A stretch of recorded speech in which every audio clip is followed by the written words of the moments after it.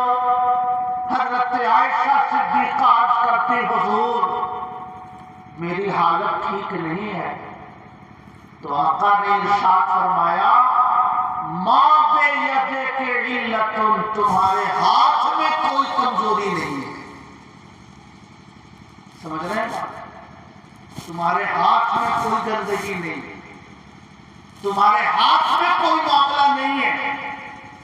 اس لیے پاکی کی حالت ہو یا کوئی اور حالت ہو, تم میرے سر میں تیل لگا سکتی ہو, میرے سر میں کندھا کر سکتی ہو.